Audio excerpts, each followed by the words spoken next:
afternoon, this is Jeff with Sewer Tech Northwest. We are at property address 1022 Northeast 196th Avenue here in Portland. I describe everything as if you are standing in the street facing the front of the home. So we are right now at the front left corner of the garage. Got a 3-inch ABS clean out. I'm going to check the overall condition and serviceability of the sanitary sewer line. Water is running, we are zeroed out, and off we go.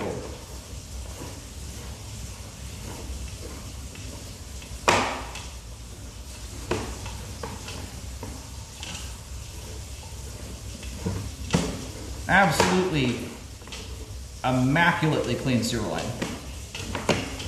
Like mind-blowingly clean. I scope brand new, never lived in homes that aren't this clean. I'm not even kidding you. This is amazing. And sorry for the grainy texture on my picture here. I'm not sure what's going on. I just had to reset my wireless system. Still see everything fine, it's just for some reason a little grainier than typical. Anyway, you get a line this clean and it stays this clean by essentially one living habit, and that's not putting cooking oil and grease down your line. That's the reason this line is so clean. That's the number one thing that gunks your pipes up. Most of the yuck and the muck that comes out of a sewer line is fats and greases and oils. It makes a very big difference to how your line functions when you keep it this clean. This is a remarkable example. I don't expect anyone to keep a line this clean, but this is how it should look. You know, the line I feel like my camera feels like it's doing a step down here. I think we're belling out the 4-inch pipe right before we go into the concrete pipe. Looks like 6-inch concrete. We'll get a nicer view when the line's drained out after that. Anyhow, when you get your line all gunked up with grease, it causes debris that would otherwise make its way out to get hung up on the line. It gets stuck to the flow line. You know, it slows movement down. It's especially problematic when you have a house full of little kids that are flushing big balls of toilet paper down the pipe, and for improper items. And when you get a blockage in a greased up sewer line, it blocks much more effectively. It's a lot less likely that you're going to end up with a blockage that breaks loose on its own. After 13 years of scoping sewer lines and almost 25,000 scopes, I'm more concerned about grease buildup than I am a lot of structural issues that really get nitpicked during home inspections, like bellies in the line, offset joints, things like that. And not that those can't cause problems. They can, but in my experience, it is often only a percentage. I mean, 25–30% is the structural issue. Most of it, honestly, is how the homeowner's treating the line. I often find that your bellies and offsets and a lot of those things, unless they're terribly severe, usually what I'm finding out doing drain cleaning is you've got a belly that's got an inch-thick layer of grease buildup in it, and the homeowner finished the job by flushing a wad of flushable wipes down the toilet or something like that. So, anyhow, we've reached the main here at about 99 feet, almost 100 feet on the nose. It's a much longer line than I thought we were going to have here. And thus far, it looks great. It's not an easy thing to grade and install a 100-foot sewer line on a flat property like this and essentially have zero settling whatsoever. That is the mark of an expert installer. Normally, when you get lines that are pushing 100+ feet that don't have standing water in them, it's usually when they're pitched up on a gigantic hillside where it's just bonehead easy to grade the line. So anyway, we're gonna go locate all the line drains here. All right, located the camera head successfully. I have a feeling at one point the main lateral stopped right at the left side edge of the property line. That's common when you're that last or first house built before the rest of the neighborhood gets built out.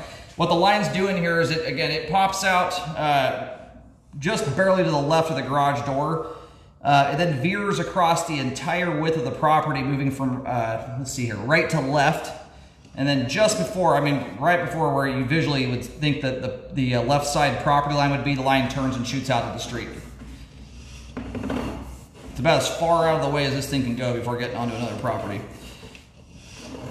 But you often have that set up at times, depending on what phase this house was built in the neighborhood. Sometimes the main lateral Just hadn't come all the way up the street yet, so they had to go way out of their way to get there. Anyway, it's unideal from the standpoint of it. The longer the line is, the tighter your tolerances are. The longer it is, it's much more likely for settling issues and standing water. My system, yeah, I think I'm having issues here with my wireless. My foot counter is not counting back. Counted out correctly though.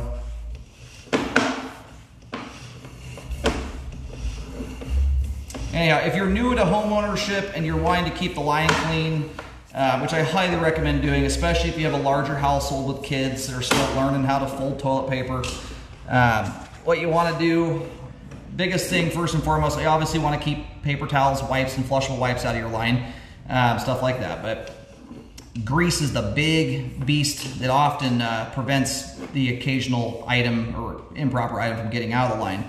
You want to wipe your pans out with a paper towel after the pan cools down, and or pour the grease cooking oil into a jar. You know, it's when you've got real quantity that it gets you for the most part. If it's a thin little coating of PAM spray on your pan, hot water and soap handles that fine. You just want to keep always use hot water and let your hot water run for about a minute longer than your last dish was washed. And yes, the line does bell out to 4-inch there, right as you approach that transition to 6-inch concrete. So it goes from 3 to 4 to 6.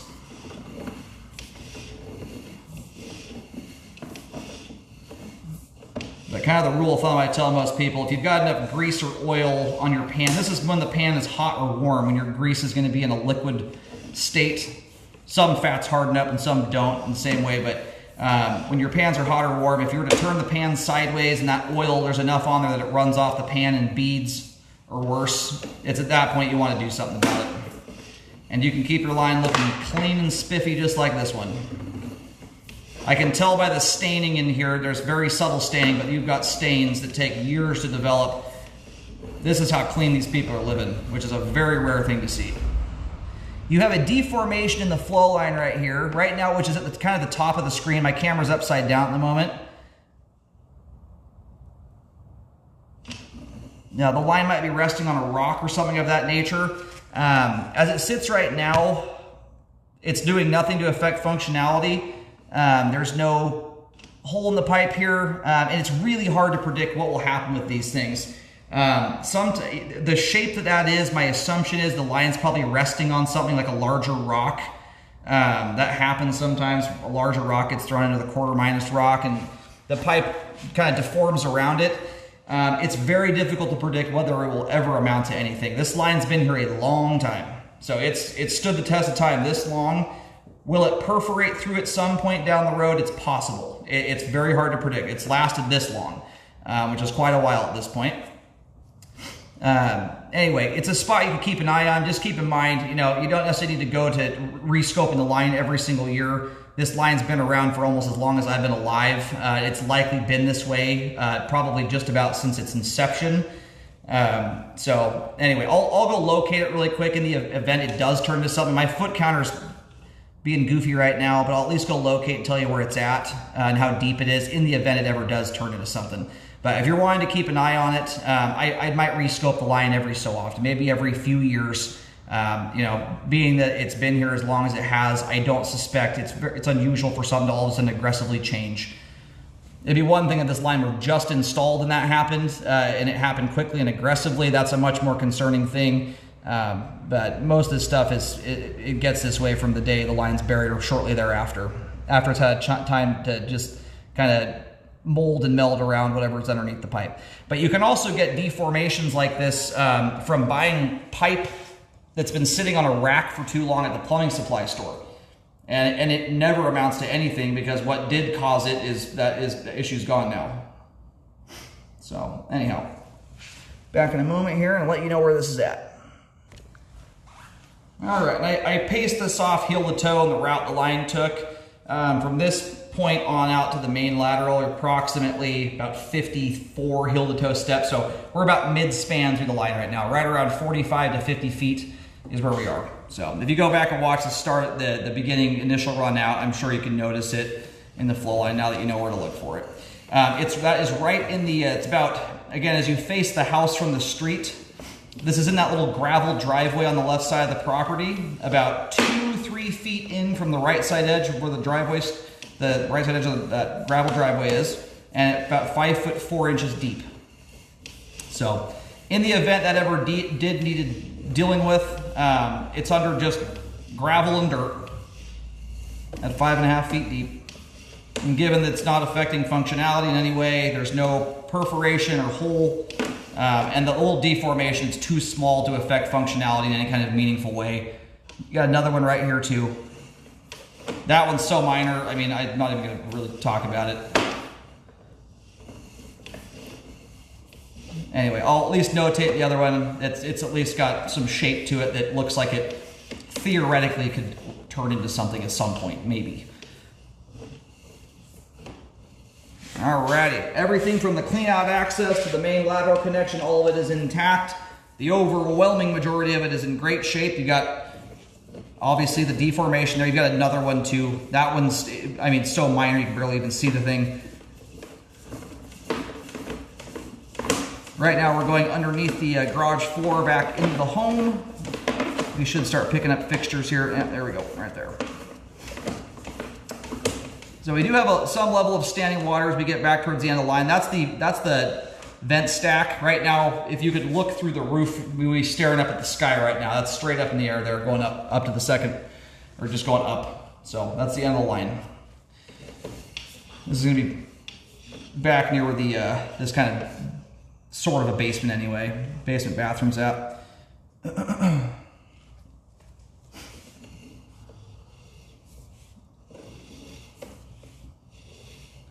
As we pull out here, this thing's very minor. All right, about the very last 5 feet of the line going back into the house there, it's not even holding an inch of standing water. You know, you can see there's zero buildup here to speak of. I wouldn't expect to see much unless the line was getting treated pretty badly, honestly. So that's the kind of belly there that would only ever contribute to a blockage under abusive scenarios. If you're flushing lots and lots of balled up toilet paper down the line, even in that circumstance, it does not always result in anything. And for reference, I don't even consider repairs, especially in plastic pipe. Those nice smooth pipe walls really mitigate a lot of buildup. You take a more significant belly and put it in old rough nasty cast iron or concrete pipe that's got really rough pipe walls. That combination's not great. You could end up getting buildup and blockages even under proper treatment. But belly like that is, by and large, never going to cause a problem unless the homeowner helps it along a great deal. So anyway, for reference, I don't even consider repairs till there's at least an inch of standing water that's static, no water running at all, for a minimum of 5 feet. And by and large, most of those I don't even recommend fixes on. One, I've got to see at least enough buildup to justify a couple dollars in drain cleaning, which this certainly does not need. Anyway, and I honestly rarely see blockage evidence in significant sized bellies where you've got 10, 20 foot sections of pipe with inches of water in them. Anyhow, I will notate that on the report as well. So both the belly there at about the last 5 feet of the line going back into the house, and then right around 45, 50 feet, you've got a deformation in the flow line. You know, there are things that we can talk about, neither of which are showing any signs whatsoever of affecting functionality. Now, anyhow, sewer line is functioning properly at this time.